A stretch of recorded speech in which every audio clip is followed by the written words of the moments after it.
불교는 부처님의 가르침이고, 부처님의 가르침은 성불의 길을 보여주신 것입니다. 부처라는 것은 곧 그대로 우리들의 마음이고, 우리들의 참마음, 그 참마음을 깨달으면 그것이 바로 성불하는 것이고, 누구든지 다 참마음을 가지고 있기 때문에 이 마음을 제대로 깨달아서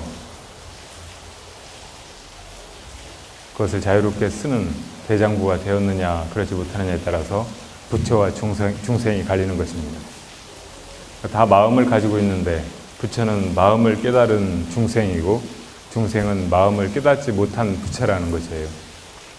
따라서 불자가 된 사람, 부처님의 아들, 부처님의 제자가 된 사람은 자기 인생이 또 한 생으로 끝나버리는 이 시간 말고 거듭 이 생사가 이어진다고 할지라도 그 모든 시간이 결국은 성불을 향해서 나아가는 것, 자기 자신의 마음을 깨닫는 그 목적지를 향해서 나아가는 길이라는 것을 잘 이해해야 합니다. 이것을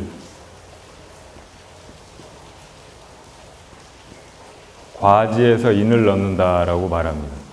과지, 불과라고 하죠. 우리가 모든 일이 인과, 원인과 결과의 관계에 의해서 벌어지고 있는데 모든 것의 최종적인 그 목적, 결과는 부처가 되는 것이에요.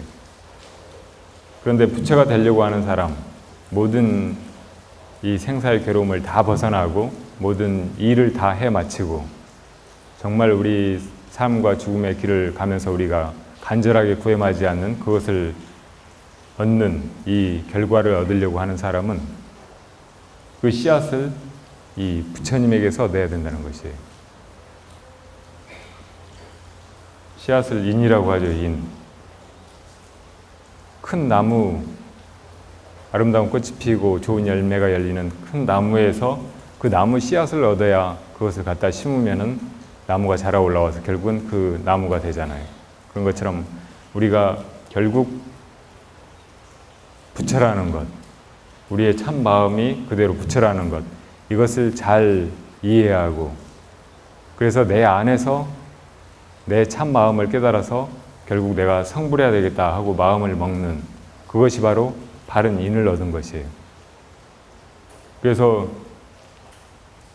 결국 처음 출발이 부처님에게서 얻은 씨앗으로 내가 성불해야 되겠다. 나도 부처님처럼 마음을 깨달아서 이 삼계 모든 고통에서 다 벗어나고 지금껏 내가 잘못 살아온 그래서 끝없이 고통당하고 슬픔에서 벗어나지 못한 감옥과 같은 그런 생활에서 벗어나서 나도 부처님처럼 되어서 다른 중생을 제도해야 되겠다. 이렇게 마음을 먹는 것을 발심이라고 합니다. 결국 깨닫는 것도 마음인데 내가 처음 깨달음을 얻어서 중생을 제도해야 되겠다 하고 마음 먹는 것, 그것도 마음으로 하는 일이에요. 과지에서 인을 얻었기 때문에. 그래서 이 씨를 잘 심는 것, 이것이 모든 수행의 출발이요, 그 목적지로 가는 첫걸음입니다. 이 수행의 길을 흔히 신해행증이라고 말해요.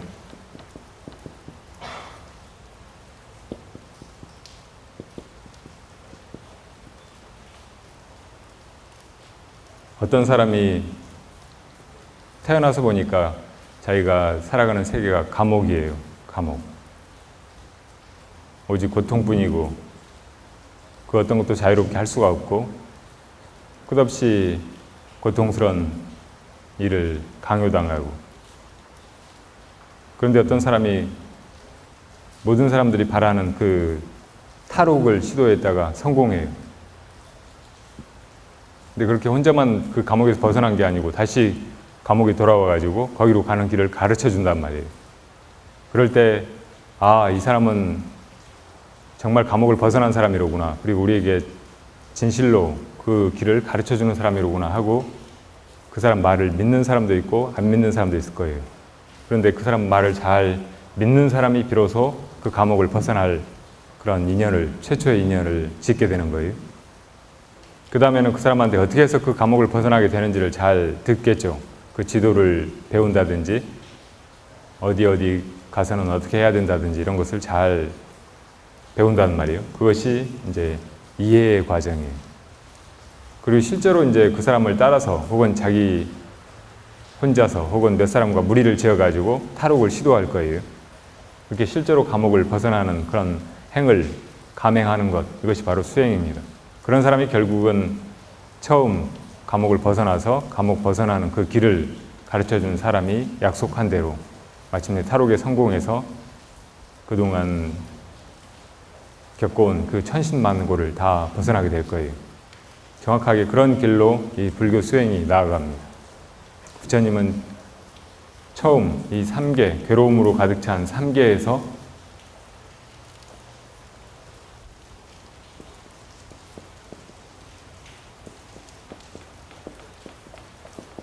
삼계무안이라는 말이 있어요. 이 3계 안에는 영원한 안식이 없다. 이 우리가 살아가는 인간계, 또 축생들의 세계 뿐만 아니라 우리보다 훨씬 비참한 극도의 고통을 겪고 살아가는 아귀도나 지옥의 중생들은 말할 것도 없고, 우리 위에 존재하는 아수라의 세계나 천상의 세계조차도 결국 영원한 행복이 그 속에 없다는 거예요. 그 3계를 벗어나는 곳은 우리가 말을 쓸 때 그 말이 벗어난다, 예컨대 그런 말을 쓰면은 어떤 공간에서 그 공간 밖으로 나간다는 의미잖아요. 그러니까 3계에서 벗어난다 그러면 3계 밖에 또 무슨 다른 공간이 있는가 이렇게 생각할지 모르지만, 결국 3계를 벗어난 것은 놀랍게도 우리 내면이에요. 우리 마음 안. 이 마음에서 모든 것이 다 벌어져 나왔기 때문에 마음이 바로 3계를 지어냈고, 그 3계가 온통 고통이고 우리를 다 구속하고 있는데, 그것을 벗어난 것은 3계 밖에 다른 시공이 아니고 바로 참 마음이라는 거예요. 이 참 마음을 깨닫지 않으면은 3계 어디에도, 우리가 설령 천상에 태어난다고 해도 또 이 지상에서 온갖 복락을 다 누린다고 해도 거기에 영원한 즐거움이 없다는 거예요. 3계가 감옥과 같다는 것을 잘 알고 그걸 벗어나는 것이 가능하다는 것을 잘 믿고 거기로 나아가는 그런 길을 잘 배워서 이해하고, 그 다음에는 실제로 그걸 벗어나는 행을 닦아 나가고, 그러면은 마침내 언젠가 반드시 우리가 믿는 그 3계에서 벗어나는 일이 실제로 가능하다는 것. 이것이 이제 불교예요. 우리 마음이 본래 모든 것을 다 아는 지혜, 모든 것으로부터 벗어난 대자유, 모든 것에 매이지 않는 영원한 행복을 그대로 그 안에 담고 있는데, 그것이 문명에 의해서 가려져 있기 때문에 이 문명을 사실은 벗겨내기 위한, 문명을 타파하기 위한 그런 길이 수행이에요. 구름과 같은 것을 걷어내서 본래 밝은 햇살이 제대로 비치게 그렇게 만드는 것이 수행이라는 말이죠. 그리고 이 문명에 가려진 마음은 업에 묶여 있어요. 그러니까 깜깜한 데서 우리가 눈을 뜨지 못하고 그래도 자기 나름대로 그 어둠 속에서 살아야 되고 뭔가 구하는 마음이 끝없이 일어나기 때문에 더듬더듬 하면서 뭘 찾고 뭘 해보려고 하게 되잖아요. 그러니까 그런 오래된 묵은 습관이 우리 마음 안에 있어요. 그래서 이 문명을 타파하고 본래 마음의 광명을 찾으려고 하는 사람은 이 업을 따라가면 안 되고, 이 업을 결국은 끊어내고 그 업에서 벗어나야 돼요. 어떤 사람이 눈을 뜨려고 할 때 그동안 오랫동안 장님으로 지내면서 뭐든지 만지기만 하고 만져서 뭐든지 알아보려고 하는 그런 오랜 묵은 습이 있는데, 그것을 잊지 못하고 이게 뭔지 보라고 하면 볼 생각을 하지 않고 자꾸 만지려고만 하면은 눈을 뜰 기약이 없을 거예요. 그런데 어떤 사람이 네가 눈을 가지고 있다, 그 눈을 뜨면 된다라고 말할 때 자기 뭐든지 더듬거리는 그 습관을, 더듬어서 알아보려고 하는 그 습관을 끊어내고 자기 눈을 뜨려고 하는 그런 노력을 기울일 때 마침내 마음의 광명을 되찾게 될 거예요. 업이라는 말은 원래 뭔가 행동한다. 본래 있던 마음이 움직이는 것을 말해요. 그러니까 우리가 지금 몸으로 또 생각으로 또 말로 이렇게 하는 모든 행위가 다 업이에요. 그런데 그 행위들은 사실은 마음에서 나왔는데 그것이 마음을 가리고 마음을 묶어요. 마치 뇌가 자기 몸에서 실을 계속 뽑아내가지고 그걸로 자기를 고체 안에다 가둬버리듯이 본래 마음에서 다 이 행이 나오는 것인데 나온 행이 다시 이 마음을 가두고 감싸가지고 거의 꼼짝 못하게 하는 거예요. 그래서 우리 마음은 늘 내가 과거에 지은 그 그것에 영향을 받고 있어요. 그러니까 한 번 한 행위는 그걸로 끝나버리는 것이 아니고 내 안에 어떤 습관을 형성하고 다시 다음 행동을 할 때 영향을 계속해서 미친단 말이죠. 그래서 한 번 잘못한 어떤 일, 그것이 습관이 되어서 나를 또 잘못하도록 그렇게 몰아대기 때문에 내가 마음을 닦는 일은 그 습관과의 싸움이라고 할 수 있어요. 내 이미 길들여져 있는 그 마음을 바르게 잘 길들여 가지고 조금씩 조금씩 자유롭게 만드는 일이라고 할 수 있다는 말이죠. 우리 마음 안도 가만 보면 끊임없이 욕심 부리고 또 마음에 들지 않는 것이 있으면 화를 내고 또 영민하게 지혜롭게 마음을 작용시키려고 하는 것이 아니고 그냥 잊어버리고 쉬고 잠들려고 하는 그런 나쁜 마음의 습관들을 가지고 있는 거죠. 그게 탐진치, 삼독이에요, 근본적으로는. 그리고 이 삼독이 끊임없이 미세하게 또 거칠게 일으키고 있는 모든 망념, 이것들이 다 결국은 업의 작용인 것이죠. 이것을 이기기 위해서 마음을 닦아나가는 것이 필요하다는 말이에요.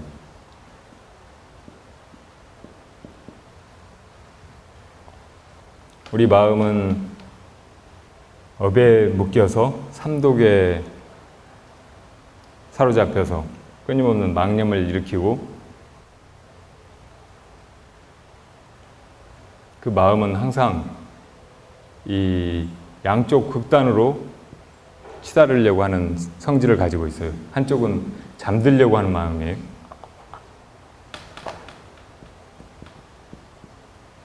한쪽은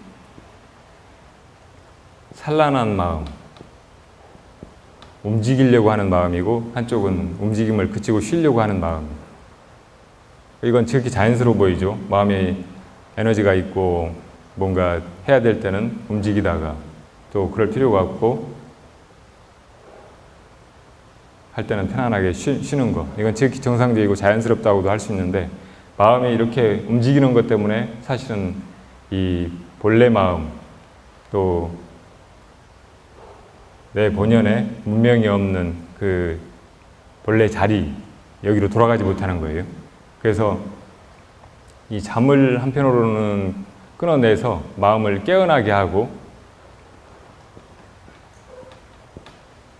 산란한 마음을 잠재워서 고요하게 하는 것. 이런 노력이 필요한 거예요. 참 이상하죠.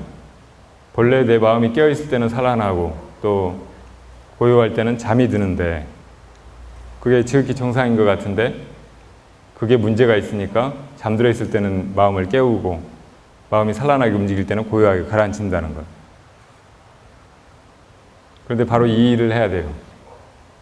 그것이 바로 마음을 양쪽 극단으로 치우치는 그 마음을 가운데로 바로 잡는 길이고 그 가운데로 난 길을 통해서만 우리가 마음을 잘 길들여 가지고 본래 그 자리로 되돌려 놓을 수가 있습니다. 근데 이 마음을 잘 중심을 잡아 가지고 잠이 들었을 때는 오히려 깨어나려고 하고 마음이 깨어나서 움직일 때는 오히려 고요하게 가라앉히려고 하고 이 마음이 끊임없이 이쪽이나 저쪽으로 떨어지려고 비틀비틀 하는데 그 비틀거릴 때마다 마음을 반대쪽으로 기울여 가지고 중심을 잡는 일이라고 할 수 있어요. 마음이 조금 산란하다고 얘기하지만 마음을 고요히 가라앉히고 또 마음이 잠들려고 하면 그것을 일깨우는 그런 노력을 통해서 외나무 다리를 조금씩 타고 이쪽으로 건너간다는 말이죠. 근데 이렇게 가는 그 중도의 길에 좋은 방편을 얻지 않으면은 이것이 참 어려워요. 외나무 다리를 타고 그 끝까지 가서 저 언덕에 우연히 이른다는 일은 거의 불가능해 보여요. 그래서 부처님은 이 수행을 잘할 수 있는, 중도의 수행을 잘할 수 있는 그런 방편을 만들어서 세 놓으셨어요. 그래서 불교 수행을 할 때는 먼저 마음을 잠들지 않게 또 산란하지 않게 잘 조절해 가는 것, 마음의 중심을 잘 잡아 나가는 것이 수행의 묘라는 것을 알고 바른 방편을 통해서 나아가야 돼요. 그 방편은 한 3가지쯤으로 분류해 볼 수 있어요. 첫 번째는 사념처관이라고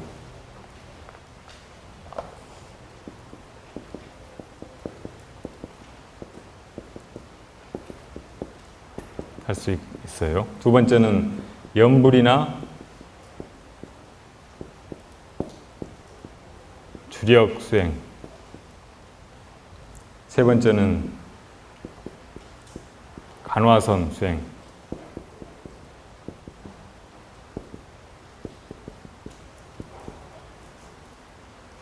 이 말들이 처음 불교를 배우는 분들은 상당히 어려울 수 있어요. 그런데 지금 잘 이해하시거나 적어두시기 바랍니다. 사념처. 이 념이라는 말은 정념이라는 말에서 나왔어요. 8정도의 정념 배웠잖아요. 정념은 정사와 다르게, 정사는 바르게 생각을 하는 것이고 진리에 맞게 또 선하게 지혜롭게 생각을 하는 것이고, 정념은 이 혼침과 산란 속에서 움직이는 그 마음을 잘 챙겨가는 것, 바른 마음 챙김, 이렇게 배우셨죠? 마음을 잘 챙겨가는 것. 그러니까 이것이 바로 이제 한쪽 극단으로 치우치는 마음을 그 중도로 균형을 잘 잡아 나아가는 일이라고 할 수 있어요. 근데 그 염처가 4군데예요. 한쪽 극단으로 치우치는 마음을 일깨워가지고 중심을 잡고 집중해 나가는 그 염처가 4군데에서 사념처라고 하고, 그 사념처를 잘 보는 것을 사념처관이라고 한단 말이에요. 이 넷은 무엇을 말하는가? 첫 번째는 몸, 신, 두 번째는 느낌, 수, 세 번째는 마음의 흐름, 생각, 망상, 네 번째는 부처님이 깨달으신 법, 그러니까 삼법인이나 사성제, 8정도, 12연기, 이것들을 법이라고 하는데, 이 4가지를 잘 보는 것, 이 4가지 염처에 마음 챙김을 잘 해서 관을 유지시켜 나가는 것, 이것이 사념처관이라는 말이에요. 자기 몸을 잘 보는 것, 그러니까 이 몸을 누구나 다 자기 몸을 가지고 살아가고 그 몸에 대해서 어느 정도 의식을 가지고 있는 것 같지만, 그렇게 일상적인 의식 말고 훨씬 면밀하게 깨어있는 그 의식을 가지고 이 주의가 몸에서 벗어나지 않게, 다른 데 소리나 보이는 모양이나 이런저런 기억이나 또 앞으로 일에 대한 생각이나 이런 데 끌려가지 않도록 이 몸에만 집중해가지고 이 몸만 잘 살피는 것, 이것이 몸을 잘 보는 그런 염처관이죠. 신염처관. 두 번째 수는 느낌, 이 몸의 느낌도 있고 마음의 느낌도 있어요. 이 몸이 항상 어떤 때는 즐거운 또 편안한 그런 느낌이 있고, 어떤 때는 고통스럽고 불편한 느낌이 있고, 또 어떤 때는 건조하고 중립적인 그런 느낌이 있잖아요. 그런 느낌들을 놓치지 않고 잘 보아나가는 것. 또 어떤 때는 그 마음에서 일어나는 느낌, 그러니까 불편하다든지 좋다든지 행복하다든지 불쾌하다든지 또 이렇지도 저렇지도 않다든지 그런 감정, 이것들을 잘 보아나가는 것, 이것이 수념처관. 그 다음에 우리 마음속에서 일어나는 여러 가지 사념, 이런저런 생각, 끊임없이 일어나고 사라지고 하는 모든 생각을 잘 따라가면서 집중해서 살펴보는 것, 이것은 심념처관. 그 다음에 부처님이 깨달아서 설하신 그 진리를 잘 집중해서 면밀하게 제대로 관하는 것, 이것이 법념처관. 이 네 가지 염처에 집중을 해서 마음을 고요히 가라앉히고, 집중이라는 말은 곧 고요를 의미해요. 집중이 잘 된 상태가 고요한 거예요. 그리고 그것이 진정한 고요함이에요. 그러니까 우리가 잠들면 고요한 것 같지만 잠들어버려서 깜깜한 것은 그때 뭐 고요한지 어쩐지 그런 느낌조차 없잖아요. 근데 마음이 아주 영민하게 깨어서 어딘가에 고도로 집중되어 있는 그런 상태는 아주 고요해요. 그러니까 지금 앞에서 차가 내 차를 받으려고 다가오고 있다. 그런 상태는 굉장히 위험하고 불안한 상태 같잖아요. 근데 그런 순간에 내가 어떻게 할 것인지 고도로 깨어서 거기 집중이 일어나요. 그럴 때 내 마음을 사실은 가만 보면은 아주 고요해요. 그런 식으로 이 마음의 고요함을 잘 이루는 것, 이것이 염이고, 또 그러면서도 잠들지 않게, 깜깜해져 버리지 않게 깨어있게 하는 것, 이것이 이제 염이죠. 정염. 그 정염을 이 사념처에 집중해 가지고 이루는 것, 그런 관이 사념처관이에요. 이 사념처관을 우리가 흔히 관법 수행이라고 많이 불렀어요. 관법. 이것이 이제 첫 번째 수행이에요. 이 첫 번째 수행은 남방 불교국가에서 많이 하고 있어요. 그 이유는 남방의 불교가 상좌부 불교 혹은 초기 불교, 소승 불교의 전통을 잇고 있기 때문에 그래요. 원래 부처님은 마음을 깨달아서 성불하신 다음에 이것을 중생들에게 가르치려고 했을 때 중생들의 근기가 너무 하열하고 아직 준비가 되어 있지 않아서 그게 과연 가능할까? 누가 내 말을 듣고 믿고 닦아서 깨달을 수 있을까?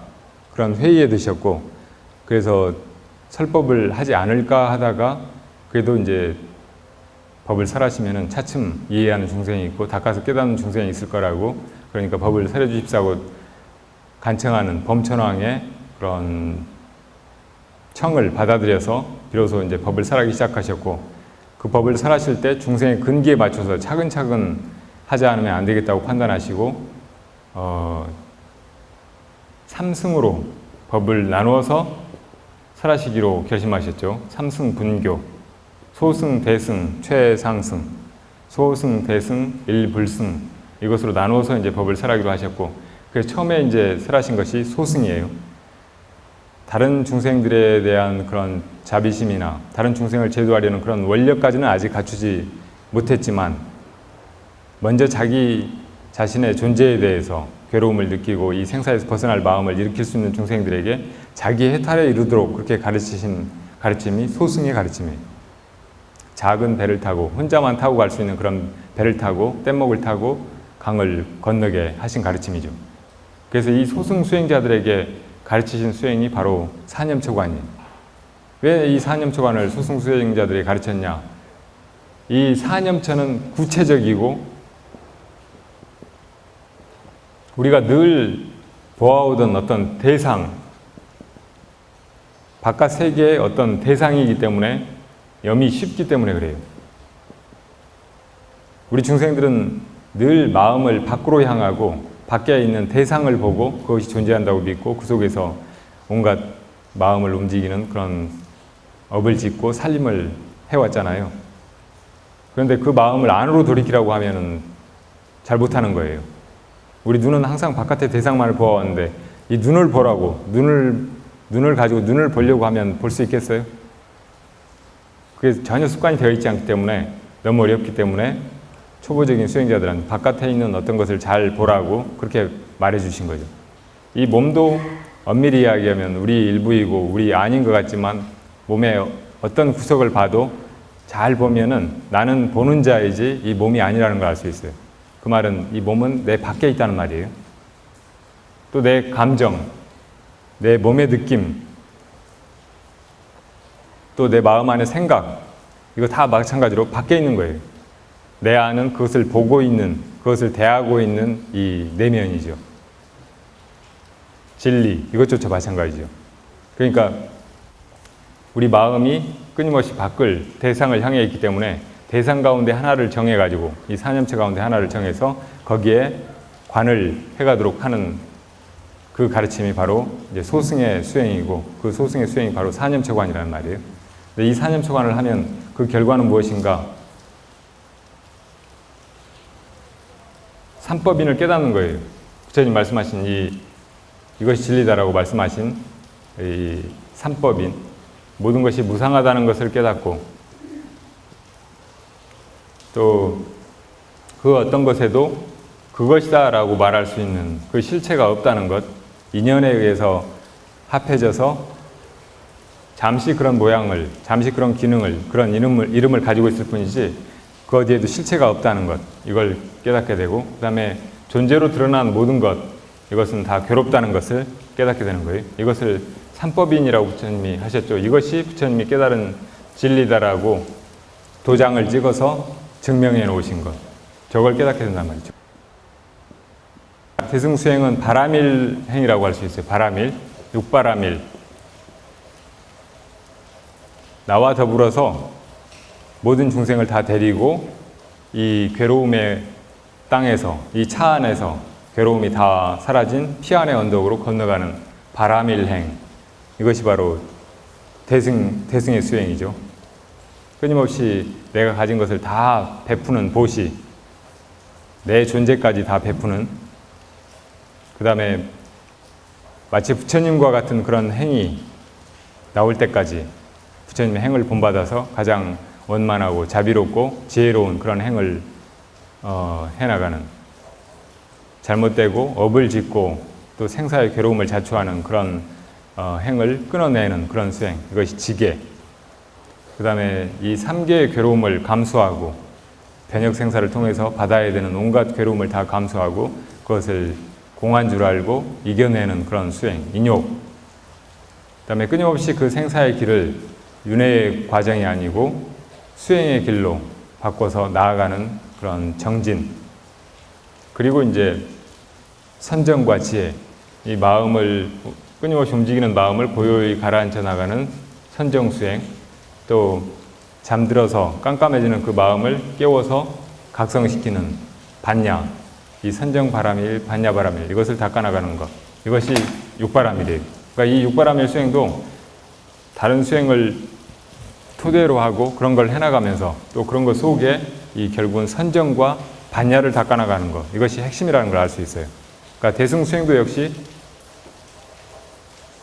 이 마음의 두 가지 이 병을 제거해서 중도로 모아가는 그런 수행을 담고 있다고 말할 수 있죠. 그 다음에 마지막 불승은 뭔가? 일불승.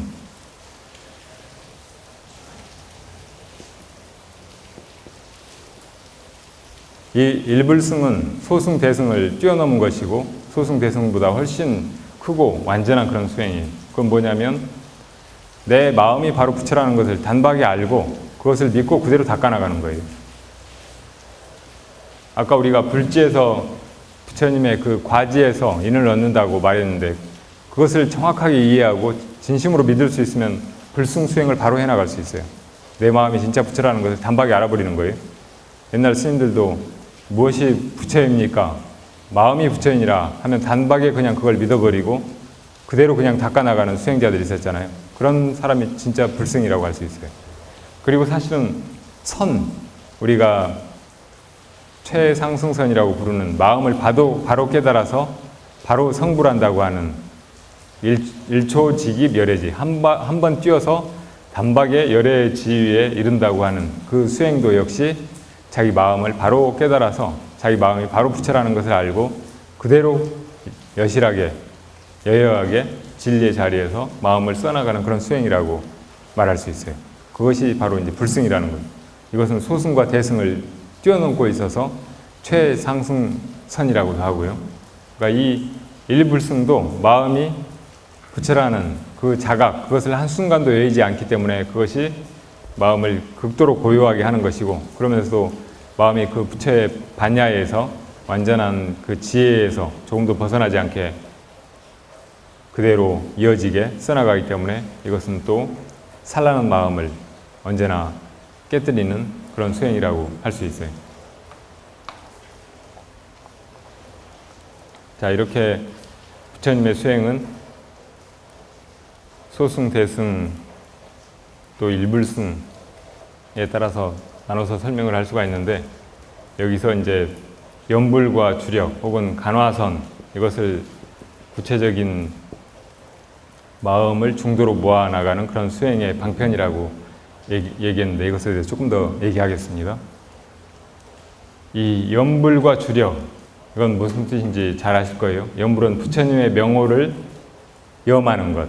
그 마음이 끊임없이 잠들려고 하고 산란해지려고 하는데, 이 부처님의 명호를 부르는 것을 통해서 잠들려고 할 때 깨어나고, 또 각찰하는 마음이 없이 흐릿해지는 마음을 일깨우는 것, 이것이 연불이죠. 그러니까 부처님의 명호를 부르는 것, 그것을 통해서 마음의 일념을 이루고, 또 마음이 잠에 떨어지지 않게 그렇게 하는 거예요. 산란한 마음을 연불을 통해서 연불에 집중함으로써 고요하게 하고, 또 잠들려고 하는 마음을 연불을 계속해 나가는 걸 통해서 일깨우고 하는 그런 수행이죠. 이 연불은 부처님에 대한 지극한 공경심과 신심, 이것을 담고 있어요. 아까 발심한다고 할 때, 그러니까 내가 성불해서 나도 다른 중생을 제도해야 되겠다, 이런 마음을 일으키는 것이 무미건조하고 그냥 다른 망상이 일어나듯이 한번 일으키는 그런 생각이 전혀 아니에요. 거기에는 이 인생의 모든 괴로움을 이제 다 끊어내려고 하는, 그래서 성불해서 진정으로 내 스스로가 자유로워지려고 하는 그런 인생에서 가장 중대한, 가장 위대한 그런 결단이 숨어 있고, 또 나뿐만 아니라 일체 중생을 다 진실로 영원하게 행복하게 하겠다는 그런 대비심, 진정으로 감동적이고 원대한 그런 자비심이 숨어 있어요. 그리고 부처님의 존재, 그 가르침에 대한 진정한 감사함, 진정한 공경심, 귀의심이 그 속에 또 숨어 있어요. 그러니까 그 발심을 통하지 않고는 진정으로 이 수행의 길을 끝까지 해나가기가 너무나 힘들어요. 이렇게 이론적으로 설명을 하면은 그냥 업만 극복하면 되고, 내 안에 무명무만 깨트리면 내가 바로 부처라고 쉬운 것 같지만, 우리가 너무 오랜 세월 동안 생사에 윤회하면서 마음을 잘못 그렇게 써왔기 때문에 이것을 한순간의 결심으로 또 적은 수행으로 극복한다는 것이 거의 불가능한 거예요. 그러니까 발심을 잘 하는 것을 통해서 진정으로 크고 위대한 그 마음을 일으키는 것을 통해서 지금까지 오랫동안 이렇게 묵은 그 업을 깨트리고 무명을 타파할 수가 있는 거죠. 그러니까 발심 못하면 수행 못한다, 수행 안 하면 성불 못한다, 이렇게 하는 이유가 저 위대한 그 첫 번째 마음, 그것을 바르게 잘 일으켜야 되고, 그 마음을 잘 일관되게 유지해 가야 결국 완전한 목적지에 이른다는 것을 말해주고 있습니다. 근데 이 연불은 부처님의 명호를 부르는 거기 때문에 처음 그 발심의 마음, 이것을 이 속에 잘 담아낼 수가 있어요. 그래서 다른 수행이 좀 어렵고, 약간 내가 약하다고 생각되거나 혹은 세상 일에 너무 많이 묶여서 지금 어떻게 따로 시간을 내거나 마음을 내기가 어렵다고 생각하는 사람들은 연불하는 거 참 좋아해요. 그러니까 부처님의 가피력에 의지하고, 또 부처님에 대한 그런 깊은 믿음과 공경심과 귀의심, 그걸 담아서 할 수 있기 때문에 이 힘이 굉장히 강해요. 그 다음 이 주력은 주문, 진언. 이 주문은 진언이라고도 하잖아요. 참말. 우리가 하는 말은 다 가짜 말이에요. 왜 그런가? 이걸 지우개라고 하고, 이걸 펜이라고 하고, 여러 가지로 다른 말로도 부르고 하는데, 그 말들은 다 진짜 그것이 아니고 그게 붙여진 딱지나 상징 같은 것이잖아요. 지우개라는 말이 지우개예요? 아니잖아요. 이것은 말일 뿐이고 실제 물건은 따로 있잖아요. 그러니까 이것은 우리가 지우개니 펜이니 하고 쓰는 이 말은 다 가짜잖아요. 그런데 이 진언, 주력은 부처님의 참 마음에서 그대로 일어난 소리예요. 모든 것은 다 본래 근원에서 나오는 것이고, 중생의 무명이라든지 왜곡된 업에 의해서 그것이 일그러지지 않으면 다 사실은 본래 마음의 표현이죠. 그런데 중생의 말은 다 중생의 생각이라든지 중생의 사고를 통해서 왜곡된 가짜의 말이라고 한다면 이 부처님의 진언, 부처님의 주문은 이 부처님의 참 마음에서 그대로 울려나온 소리라는 말이에요. 소리는 떨림이잖아요. 이 떨림도 마음에서 일어나는, 마음이 떨리는 것인데 그것을 그대로 이제 진언이라고 한단 말이에요. 오음만이반매후. 이건 관세음보살님의 본래 마음, 지극히 지혜롭고 자비로운 그 마음이 소리로 되어 나온 거예요. 아제아제 바라아제 바라승아제. 이것은 부처님의 그 반야바라밀, 그것을 그대로 소리로 옮긴 것이고, 그래서 그 소리를 계속 반복하면 사실 부처님의 마음과 같이 돼가는 거예요. 우리가 뛰어난 수영선수가 되고 싶다 그러면은 뭘 해야 돼요? 내가 수영선수다 하고 마음속으로 최면만 걸면 수영선수가 되나요? 수영을 해야, 수영을 배우고 익혀서 수영을 잘 하게 돼야 뛰어난 수영선수가 되잖아요. 그런 것처럼 이 부처님의 음성, 부처님의 참 마음에서 나온 소리, 그것을 계속 반복하면은 나중엔 그 부처님의 마음이 그대로 되는 거예요. 이것이 주력수행이에요. 그래서 이 주력수행도 마음을 일념으로 모아주고 또 잠들려고 하는 마음을 깨우고 하는 이 중도 수행이면서 여기에 부처님의 참 마음을 우리가 생각하면서 그 참 마음에 계속 동조하는, 주파수를 맞춰서 계속 그 마음만 일어나게 하는 그런 수행이라고 할 수 있어요. 그 다음에 세 번째는 간화선. 아까 일불승 말할 때 부처님의 그 참 마음을 내가 바로 믿고 내 참 마음이 그대로 부처라는 것을 믿고 거기서 한 순간도 벗어나지 않고 그렇게 마음을 써나가는 것, 이것이 불승이라고 말했잖아요. 그게 바로 이제 그대로 간화선으로 이어져요. 간화선, 이건 무슨 말이냐면 말을 보는 선이라는 말이에요. 이 말을 화두라고 하죠. 화두.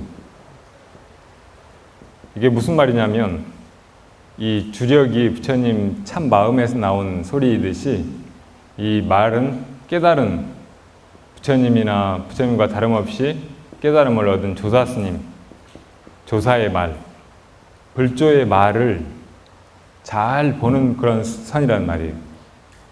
이 깨닫는다는 것은 눈을 뜨는 일이고, 눈을 뜬 사람은 눈을 뜨지 못한 그런 사람들과는 다른 그런 말을 당연히 하게 될 거 아니에요. 어떤 사람이 이것을 파라타 이렇게 이야기하면 눈 감은 사람은 이해할 수 있을까요? 또 이것이 네모졌다 이렇게 말하면 눈 감은 사람이 이해할 수 있겠어요? 근데 사람들이 다 눈을 감고 아직 눈을 뜨지 못하고 이것을 알려고 하면 더듬거리기만 하고, 그래서 이제 이것이다 저것이다라고 이렇게 판단하고 하는데, 어떤 사람이 눈을 떠서 이건 파랗고 네모졌다 이렇게 말하면 눈 뜬 사람은 이해하겠지만 눈 뜨지 못한 사람은 전혀 이해할 수가 없어요. 근데 전혀 이해할 수 없는 그 말, 이것을 어떤 사람이 믿고 의심한다면 도대체 저 사람이 지금 파랗고 네모졌다고 하는 말이 저게 무슨 말일까? 저분이 틀림없이 눈을 뜬 것 같고, 그래서 우리 눈 감은 사람들이 전혀 모르는 어떤 것에 대해서 말하고 있는데 그 말이 무슨 뜻일까 하고 의심을 한다고 생각해 보세요. 그리고 그러면 이제 계속 이걸 만지려고 하지 않고 이걸 보려고 하게 되는 거예요. 저게 도대체 파랗다는 게 뭘까? 저게 네모졌다는 게 뭘까? 하고 계속 하다 보면 어느 순간에 자기 눈을 떠버리게 되는 거예요. 그래서 불조의 말을, 불조의 화두를 잘 보면서 그게 무슨 뜻일까 하고 의심을 해나가고 하다 보면 그 의심이 결국은 잠에서 깨어나게 하고 또 산란한 마음을 고요히 가라앉혀서 이 마음이 쭉 중도로 나아가게 해서 결국은 참 마음을 깨닫게 해주는 거예요. 이 간화선, 이것이 최상승선하고 아주 가깝고, 우리 선풍에서는 연불 혹은 사념처관 이런 수행보다 아주 빨리 부처님의 깨달음에 이르는 해안을 얻는 그런 길이라고 말하죠. 자, 그러면 이 세 가지 수행 가운데 어떤 것을 택할 것인가? 이것은 몇 가지가 고려돼야 돼요.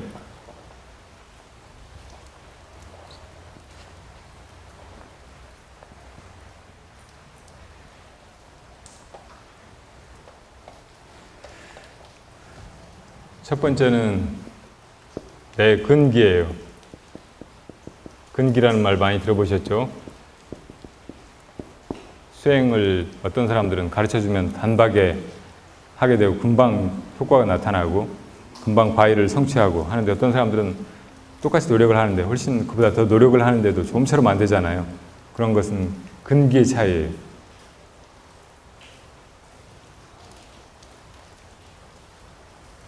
우리가 하는 모든 일은 결국은 사라지지 않고 그 과보를 불러온다고 했잖아요. 그래서 우리가 금생의 노력을 해놓으면은 그 노력이 죽는다고 해서 무효로 돌아가거나 없어지는 것이 아니에요. 금생에 이만큼 노력을 한 사람은 다음 생에 이 지점에서 출발을 하고 금생에 이거밖에 못한 사람은 다음 생에 이 지점에서 출발을 하는 거예요. 그러니까 이 생에도 보면 수없이 많은 사람들이 각각 다른 적성이나 능력이나 근기를 타고 태어나 있잖아요. 어떤 사람은 아주 뛰어나고 어떤 사람은 전혀 그렇지 못하고 그런 것이 전생에 우리가 어느 정도 노력을 해서 어떤 근기를 이루었느냐 그것을 말해주는 거예요. 그래서 어떤 사람들은 단박에 이 최상승선을 닦아가지고 그 자리에서 언하에 대우하기도 하고 어떤 사람은 평생 했는데도 조금의 진치도 못 느끼고 나중에는 불법이 영험이 없다든지 혹은 부처님이 나를 속였다든지 그렇게까지 말하게 돼요. 그런 것이 결국은 자기 근기에 맞느냐 안 맞느냐에 따라서 그렇게 되는 거예요. 그러니까 이 수행을 할 때 어떤 방편을 써서 내가 이 괴로움의 바다를 건너갈 것인가 그 결정을 할 때 먼저 고려해야 될 것이 내 근기라는 말이죠. 이 근기를 자기가 잘 알 수 있으면 좋겠지만 결국 이 근기를 잘 살피는 일도 자기보다는 수행을 많이 하신 분 혹은 깨달으신 선지식이 훨씬 잘 할 수 있어요. 그러니까 이 수행의 길에서 제일 중요한 것은 먼저 승을 만나는 거예요. 승. 우리가 아까 부처님의 그 가르침에서 씨앗을 얻어가지고 그걸 심어야 바른 결과를, 열매를 얻을 수 있다고 했잖아요. 그런데 실제 수행을 해나가는 그런 과정에도 늘 부처님을 그래서 승 삼고 부처님의 가르침을 의지해야 되겠지만 또 우리는 인간이고 또 이 생사의 길에서 이 세상에서 또 살아가고 있다고 느끼는 존재이기 때문에 실제로 몸을 가지고 나타난 승, 실제로 오래 수행을 하셨고 깨달음을 얻었고 한 그런 승을 잘 만나가지고 그 승에 의지하는 것, 그것이 굉장히 필요한 일이고 그 승의 눈으로 자기 근기가 어떤 것인지 또 자기가 어떤 수행을 하면 좋을지 이것을 판단을 받는 것이 좋다는 말이죠.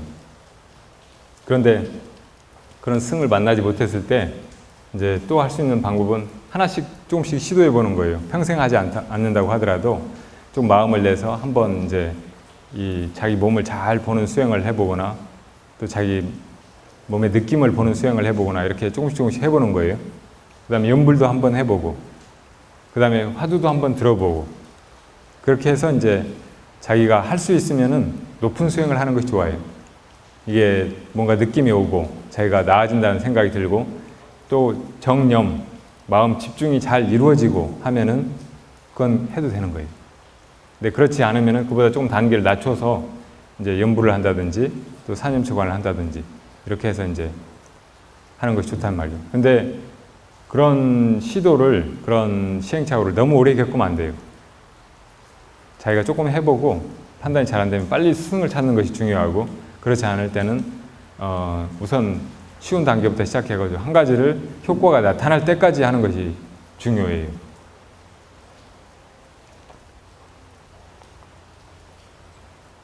두 번째는 그러니까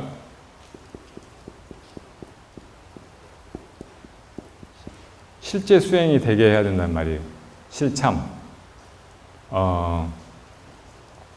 수행은 아는 것이라든지 믿는 것이 아니잖아요. 정말 자기가 해야 되는 거예요. 오직 할 때 그 결과가 나타나고 할 때 그것이 어떤 것인지 알 수가 있어요. 여기 물이 한 컵 있다면 그 물맛이 뭔지 알려면 마셔봐야지 아무리 설명을 듣거나 천년만년 바라보고 있다고 해서 그 물맛이 알아지지가 않잖아요. 그러니까 실제로 하는 것, 이것이 수행이고 이 수행은 어디까지나 자기가 실제로 해야 돼요.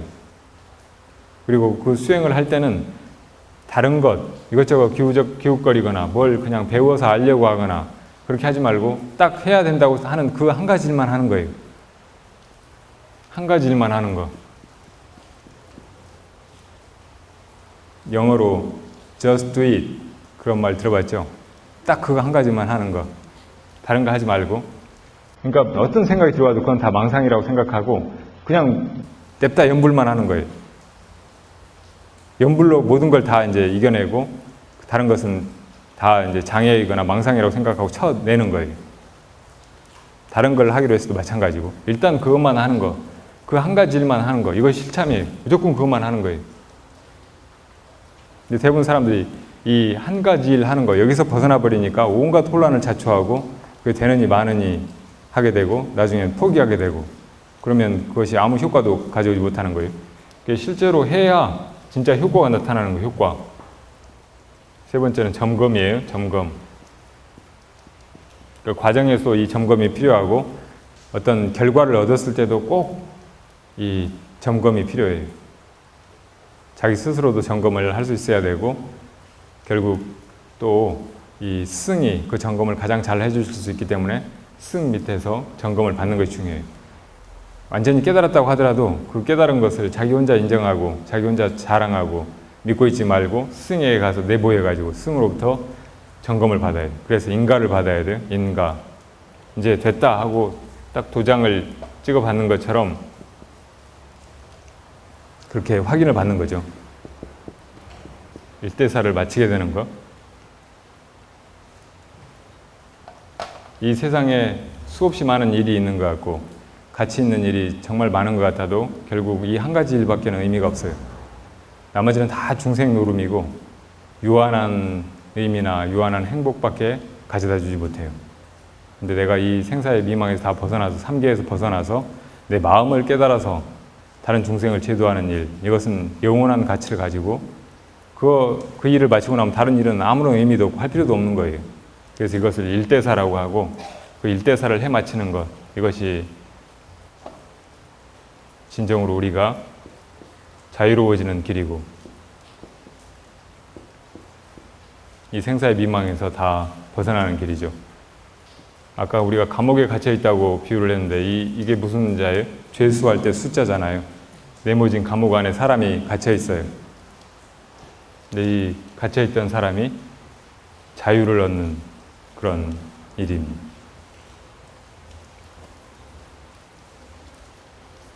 불자가 된다는 것은 부처님의 추종자가 되거나 그냥 부처님을 믿는 사람이 되는 일이 아니고 자기 스스로 자기 일을 마치고 자기 스스로 모든 틀에서 다 벗어난 당당한 한 사람이 되는 거예요.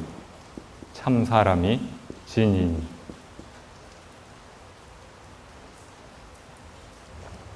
이 진인을 옛 스승들은 무의진인이라고 부르기도 했어요.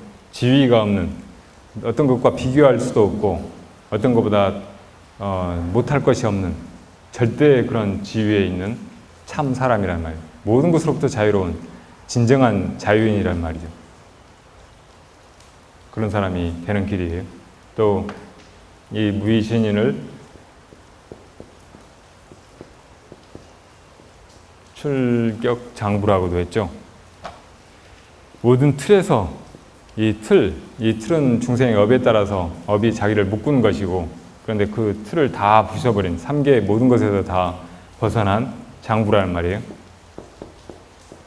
출격장부가 되는 일입니다.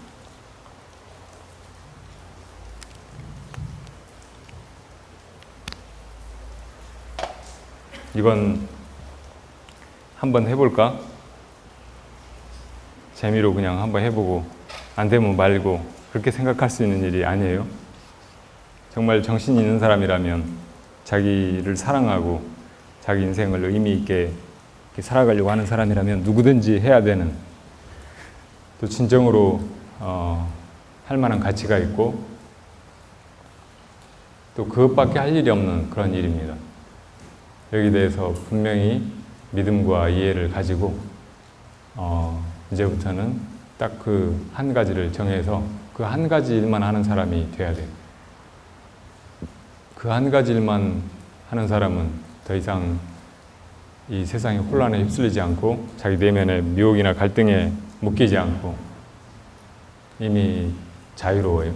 그리고 대자유를 향해서 끊임없이 멈추지 않고 나아갑니다.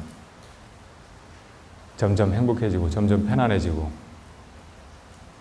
더 이상 뭐 구할 것도 없고 바랄 것도 없고 아쉬운 것도 없고, 이것이 우리가 살아있는 이유이고 우리가 여기 있는 까닭입니다.